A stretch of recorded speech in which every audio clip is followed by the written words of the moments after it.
In Laboratory Reddit, today's story is... My golden brother told me nobody wants you here and my parents assisted. 3 weeks later, when he was arrested, they understood their unforgivable mistake. Are there other people with problems of golden siblings? With parents who have favorites? I would like to know so I don't feel so isolated because it has always been that way in my family. It wasn't always so obvious, but over time the dynamic became undeniable, until I became the secondary child while my brother was clearly the favorite. It started with little things, subtle details. My parents forgetting to save food for me. My brother taking my belongings without asking permission, knowing full well that no one would intervene when I complained.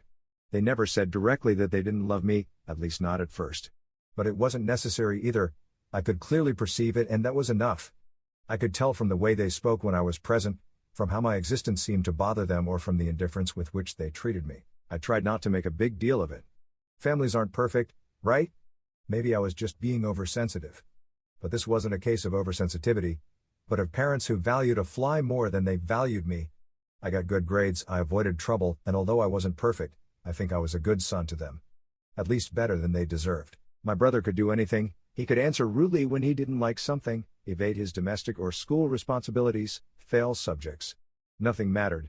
My parents always found justifications. He can't do his homework today because he didn't like his breakfast, when he had eaten the same thing as always because he didn't want anything else. I often pointed out these patterns because they were worthy of scientific study, like observing primates. On the one hand, my parents allowed him to do whatever he wanted and then continued to allow it because the consequences were what had led him to that situation. Until one day, the resentment exploded, but surprisingly not mine, but his. It was a Saturday night. I had just come home from work. Nothing extraordinary, just a part-time job at a local shop. I worked at weekends to save some money, as my parents never gave me much. My brother, on the other hand, didn't need to lift a finger. He got everything he wanted. And I'm not just talking about money, but about the object itself. They didn't even give him the money to buy it, they went out to buy it themselves, so he didn't have to get up from the sofa. I entered the house, exhausted, and the first thing I saw was him sitting comfortably, controller in hand, completely absorbed in his video game. This was his place in the world, and from where he gave orders to our parents. There was a plate with leftover food on the table, and on the floor, my backpack was open with my notebooks and papers scattered all over the carpet. What the hell is going on? I asked as I bent down to pick up my things. Oh yeah, I needed paper and I took some, he replied without looking away from the screen. I looked through my notebook and saw the mess he had made. My school notes, which I had spent hours on, were torn out with his hands full of food scraps. I said to him, "Really?" He finally looked at me. "Relax, they're just some unimportant notes. It's not like you're doing anything really important." That hurt more than it should have. Perhaps because, deep down, I knew that was how he really saw me.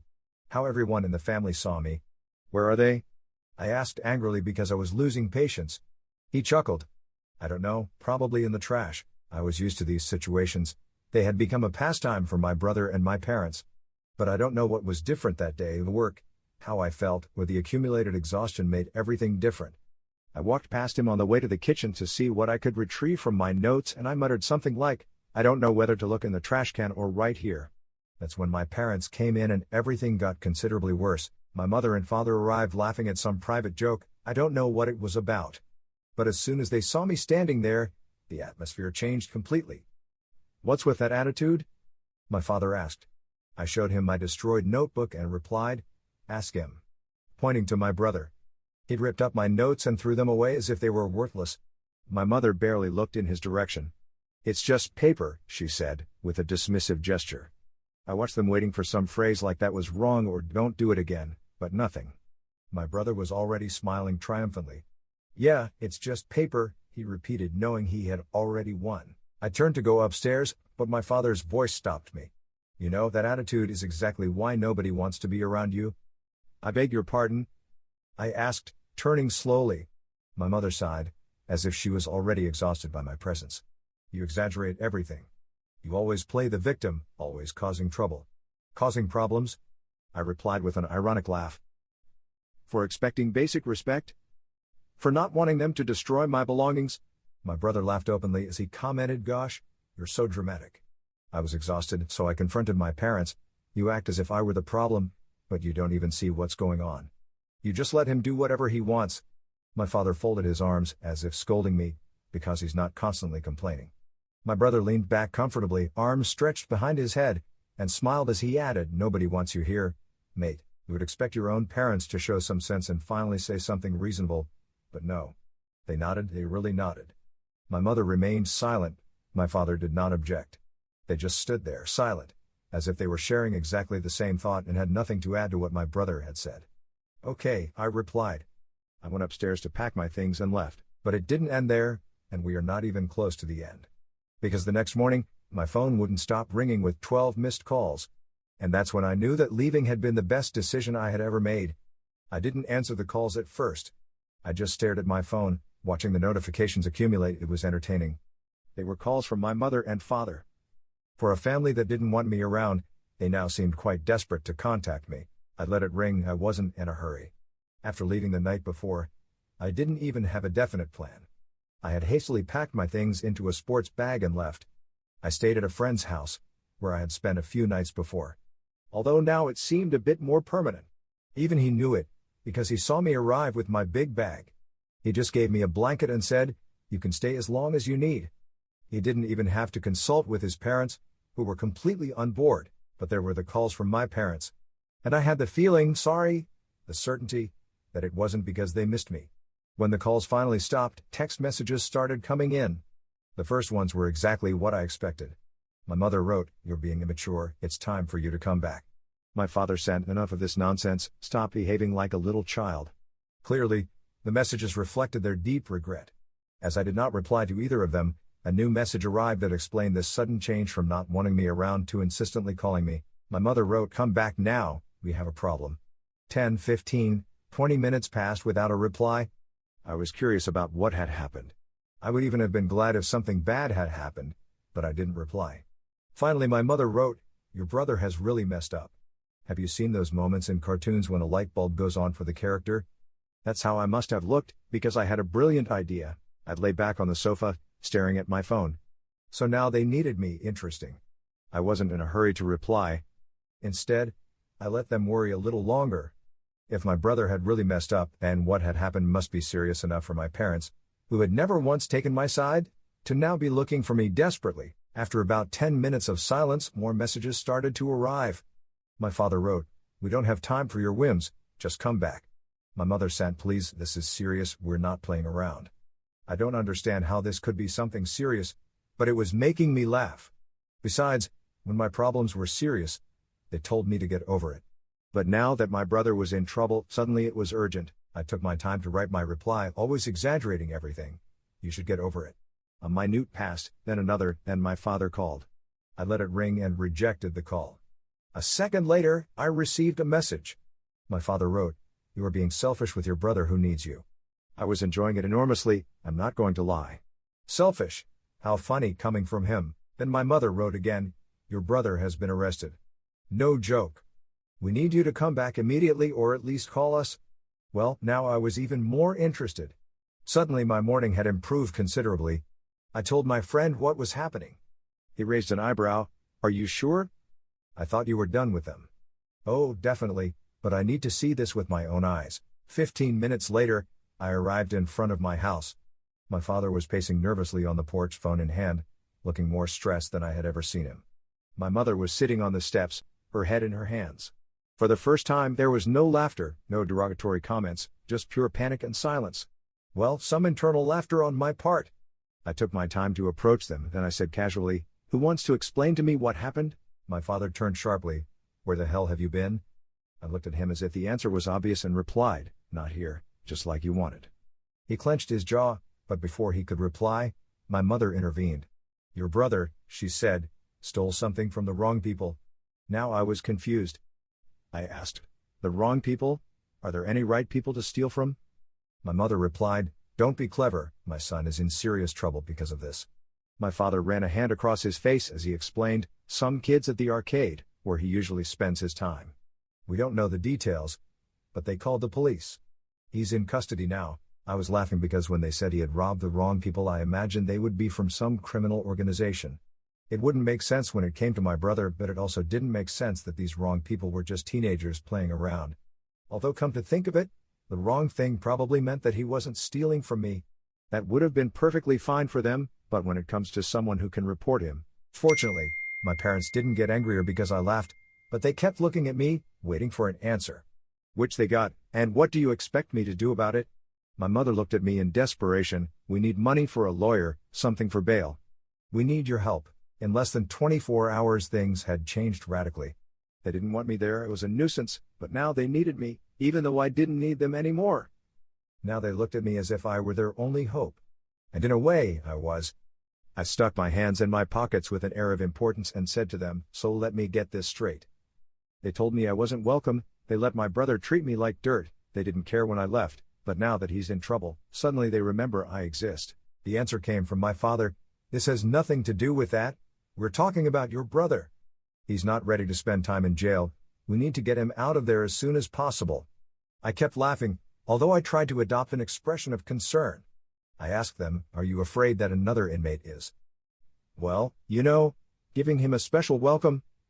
I thought my mother's eyes would pop out of her head and roll down the hallway. Then she said, "Please, we can talk about all that later. Right now we need to get him out of here before this gets any worse." I exhaled slowly, pretending to consider the situation. "And how much money are we talking about?" My father consulted his phone and replied, "The bail is set at $25,000. We can cover part of it, but we need you to contribute the rest." Now my eyes widened. 25,000? Huh?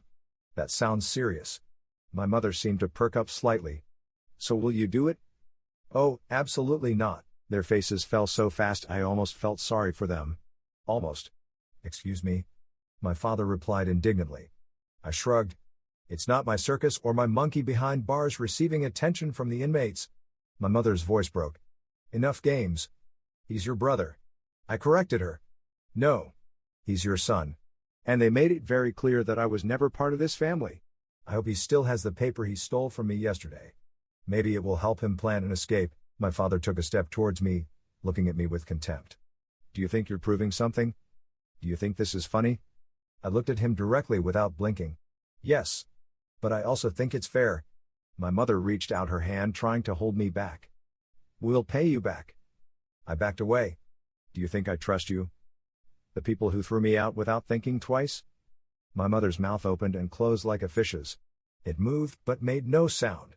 Her mind was saying, "I have to say something," but she ended up walking away. My final conclusion was, this is what is going to happen. They're going to resolve this without me, as they always wanted to.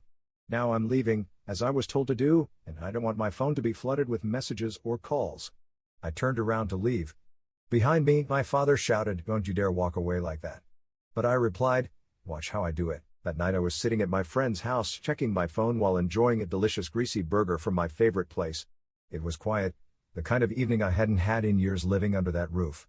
I had my phone on Do Not Disturb mode, so I hadn't received any notifications, but I couldn't resist the temptation to check if there were any.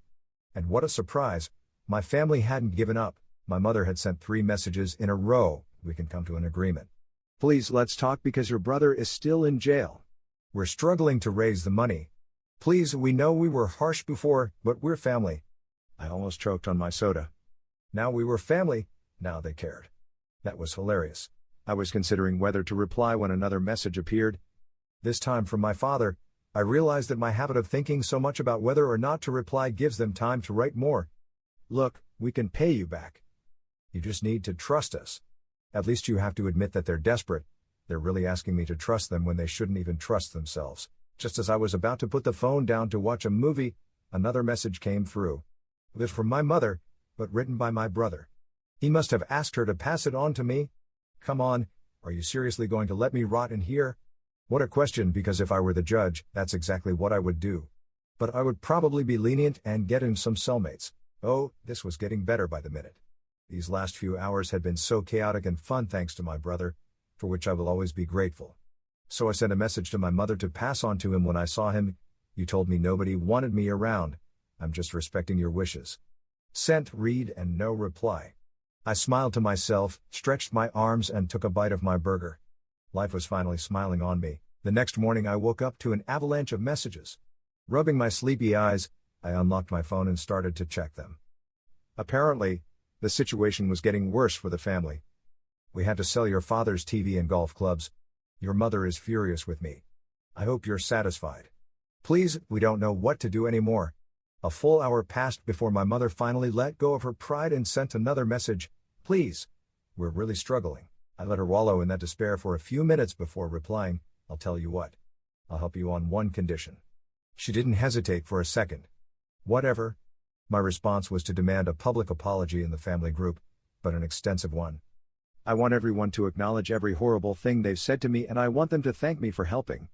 I knew that would break my father's pride. But if they really wanted my help, they would have to beg for it. Predictably, it took them a while, but finally a new message appeared in the family group. We need to talk about how we have mistreated you. We have made mistakes, and now we realize how much we have hurt you. We deeply regret our words and actions. You are an important part of our family, and we are grateful for your generosity in helping us through this difficult time. It was stiff, forced, and completely humiliating for them. Perfect. I replied with a simple thumbs-up emoji and went about my day. Did I really help get my brother out of jail? Absolutely not.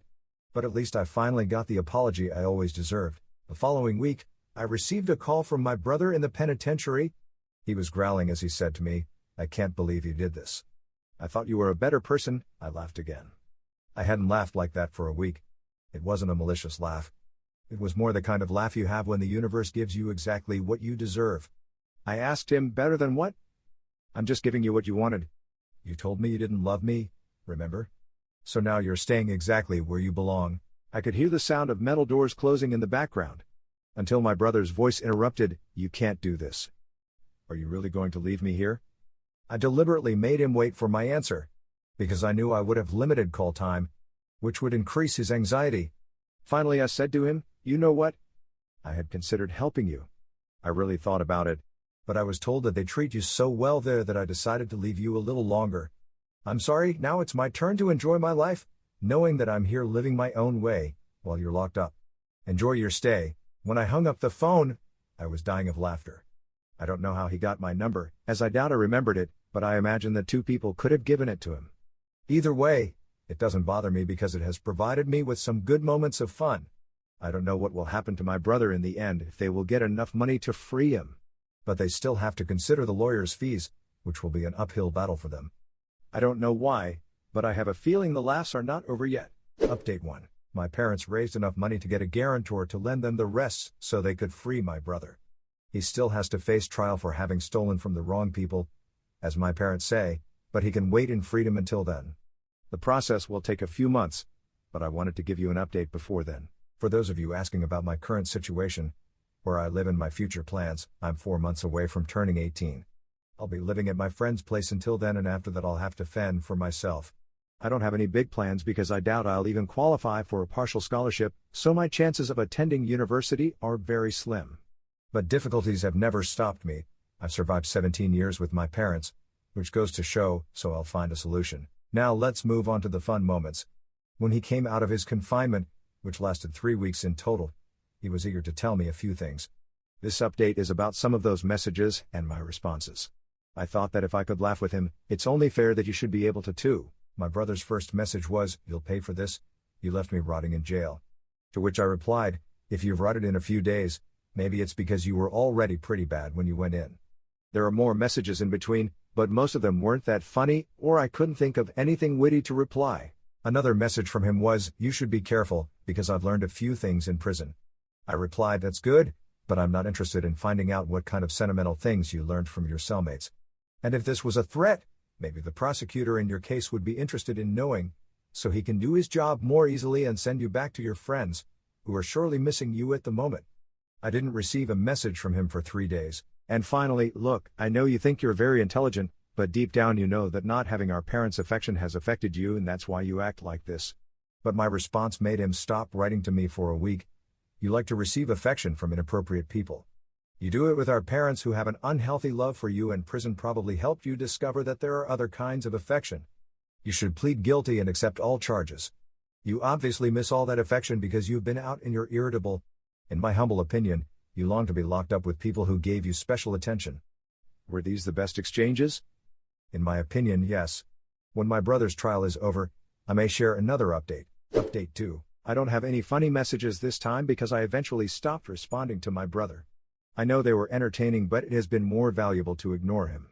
Now you will understand why. At first they were messages very similar to the ones I already shared, but as I didn't reply to him, he lost his patience and became aggressive.